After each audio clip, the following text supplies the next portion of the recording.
Everyone, welcome back to my channel. আশা করছি অনেক ভালো আছো, সুস্থ আছো। প্রতিদিনের মতো আবারও একটা ডেলি ব্লগে চলে এসেছি। এখন দেখতেই পাচ্ছ সকাল 8:30 বাজে। সকাল 8:30টার সিনারিটা দেখো, পুরো মেঘলা ঘন ঘটা ভাবে মেঘ হয়েছে। জানি না বৃষ্টি হতেও পারে এক্ষুনি। তো সারা রাতটা বৃষ্টি হয়েছে, সকালে একটুখানি রেস্ট দিয়েছিল, আবারও মেঘ হয়েছে। তো এই মেঘের মধ্যেই কিন্তু আমি দাঁড়িয়ে রয়েছি বাইরের দিকটাতে।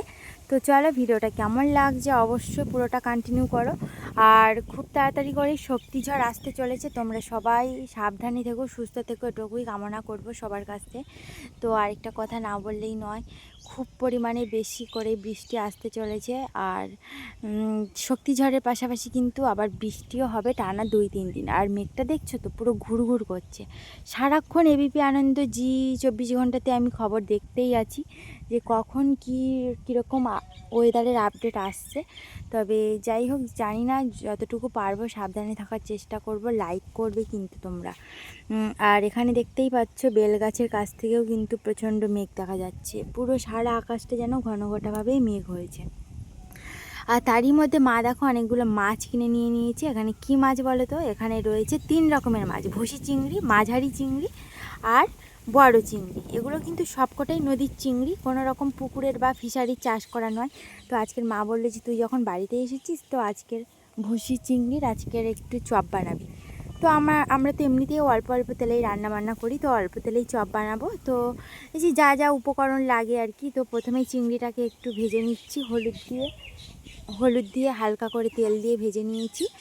খুবই কম দিচ্ছি, কারণ লঙ্কা কিন্তু আমার মেয়ে একদম খেতে চায় না। আর অতিরিক্ত মাত্রায় লঙ্কা দিলে ও একদম খেতে পারবে না, আর খুব কান্না করে। তো এখানে আমার চিংড়িটা কিন্তু হলুদ দিয়ে মোটামুটি ভেজে নিয়েছি। এবার ভেজে নেওয়ার পরে আমি এটাকে বেসনে একটু চুবিয়ে নেব। তো বেসনের সাথে তো আসল উপকরণ হচ্ছে পেঁয়াজ, রসুন বাটা, আদা বাটা, তারপরে জিরে বাটা, হালকা করে লঙ্কা, সব কিছু দিয়ে দিচ্ছি। তো চলো, এখন আমি এটা সবার আগে মিক্সড করে নেব, তারপরে নিয়ে তোমাদের সাথে ভাজার সাথে সাথে তবে শেয়ার করব। এক হাতে ফোন ধরতে আর ক্যামেরা করতে খুবই প্রবলেম হয়, কেন জানো তো? তার উপরে বৃষ্টি হচ্ছে, আর বৃষ্টি হওয়ার সাথে সাথে কী হয় বলো তো, আমাদের রান্নাঘরে হালকা হালকা করেও জল চলে আসে বাইরের দিক থেকে, ঝাপটা হয় খুব পরিমাণে। ওই জন্য আর কি আমি তাড়াতাড়ি করেও ভিডিও ঠিকঠাক করতে পারছি না, মাঝে মধ্যে একটু ডিস্টার্বড হয়ে যাচ্ছি। তো চলো, এখন আমার কড়াইতে দেখো দিয়ে দিয়েছি চপগুলোকে আস্তে আস্তে করে। এগুলো বড়া ভাজার মতনই করব। আর এটা খুব খাস্তা হয়, কোনো রকম চিটালো হয় না। আর চিংড়ি মাছের ভুসি চপ তো, ভুসি চিংড়ির চপ, তার সাথে বেসন দিলে একটু খাস্তা খাস্তাভাবেই হয়। এটা সন্ধ্যের নাস্তা করলেও দারুণ হয়, কিন্তু আমরা আজকে দুপুরের এটা মেনুতেই করে নিলাম, কারণ ভাতের সাথে এটা বেশি টেস্টি লাগে, আর বিশেষ করে ডালের সাথে। কিন্তু আজকের আমাদের ডাল হচ্ছে না। তো যাই হোক, আজকের ভিডিওটা তোমাদের কেমন লাগছে জানিও। আর বিকেলে দেখো ওয়েদারটা পুরো একদম থমথমে, কোনো রকম কোনো বৃষ্টি নেই, কোনো ঝড় নেই, পুরো চুপচাপ নিঝুম রয়েছে। তারই মধ্যে আমি কিন্তু প্রতি বছরে একটা করে ঘূর্ণিঝড় হবেই, এটা হচ্ছে আমাদের সুন্দরবনের একটা করে বৈশিষ্ট্য, জানো তো? প্রতি বছরে একটা করে ঘূর্ণিঝড় হবেই।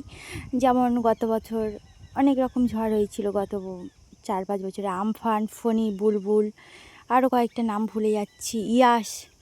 তো যাই হোক, আবার এই বছর আসছে নাকি শক্তি, তবে জানি না কতটা কী হবে। আর খুব টেনশানেও আছি, কারণ ঝড় হলেই তো আমাদের গ্রামের দিকে প্রচুর ক্ষয়ক্ষতি হয়। আর বিশেষ করে এটা সুন্দরবন এলাকার নদী উপকূলবর্তী, তো ওই জন্য আর কি এদিকে আবার একটু নদীর জলও ঢুকে বন্যা হওয়ার একটু সম্ভাবনাও হয়। ভীষণ টেনশানেও আছি। তো জানি না, ভগবানের কাছে প্রে করি যেন না হয়। তো গাছের আমগুলো তোমাদের সাথে শেয়ার করা হয়নি। তো এখানে গাছের আমগুলো কিন্তু এখনও রয়েছে প্রায় 20-30টা। আর এগুলো ডাঁসাতেই বেশি মিষ্টি, ডাঁসা থেকে এত মিষ্টি, তাহলে পাকলে কতটা মিষ্টি হয় সেটাই ভাবো। আজকের আমরা আসা পর্যন্ত প্রায় 10-15টা আম খেয়েই নিয়েছি এই দুদিনে। তো আজকের ব্লগটা এই পর্যন্ত ছিল। কেমন লাগছে জানিও। আর তোমরাও কে কে পাকা আম ভালোবাসো না কাঁচা আম ভালোবাসো সেটাও জানাও। আমার কিন্তু পাকা কাঁচা দারুণ লাগে। কাঁচা আমটা একটু টকটক লাগে, মাখা খেতে ভালো লাগে, কিন্তু সব সময় নয়। আর বিশেষ করে কাঁচা মিঠা আমটা তো সত্যি অনস্বীকার্য লাগে। আমি কাঁচা কাঁচাই চিবিয়ে অনেকগুলোই খেয়ে নিয়েছি। আর এগুলো হচ্ছে পাকা আম। চলে এসেছিলাম এই যে রাস্তার দিকে, মানে দাদাদের বাড়িতে গিয়েছিলাম। আমাদের রাস্তাটা দেখছো তো কতটা পরিমাণে কাদা। আর এই রাস্তাটা কোনো দিন সরকারের চোখে দেখতে পায় না। আমাদের গ্রামের প্রধান সাহেব তো এটা দেখতেই পান না। তবে জানি না রাস্তাটা কবে হবে। আর তারই মধ্যে কাদার মধ্যে থেকে আমি আর আমার মেয়ে কিন্তু ঝটপট করে বাড়ি চলে যাচ্ছি। প্রায় এখন সন্ধ্যে 6টা বাজে। তো হাতে একটা মাধবীলতার ডাল রয়েছে, ডালটা নিয়ে বাড়ির সামনেই আর কি বসাবো। তো বসালে দেখি কবে ফুল হয়। মাধবীলতা গাছের ফুল কিন্তু আমার সত্যিই ভালো লাগে। আর দেখেওছি অনেকের বাড়ির সামনে গেটে কিন্তু মাধবীলতার ফুল দিয়ে গেট বানানো, বেশ ভালোও লাগে দেখতে। তো চলো এখন মাধবীলতা এই যে দেখো এখানে বসিয়ে দিচ্ছি। ভাই যে বলে দিল যে এটা পুঁতে দিলেও হবে, কোনো রকম কোনো সমস্যা নেই। আর এখন বর্ষার সময় না, খুব তাড়াতাড়ি ধরে যাওয়ার চান্স রয়েছে। তবে আজকের নিউ ব্লগটা তোমাদের কেমন লাগলো জানিও, লাইক করো করে আমার চ্যানেলটিকে সাবস্ক্রাইব করে দিও। দেখো দুই পাশে গাছ কিন্তু রেডি, এখানে একটা গাছ আর এই সাইডটাতে একটা গাছ। তো চলো এখন বাড়ির দিকে যাব, আর কোনো দেরি করব না। আবারও কিন্তু শক্তিঝড়ের ভিডিও নিয়ে তোমাদের সাথে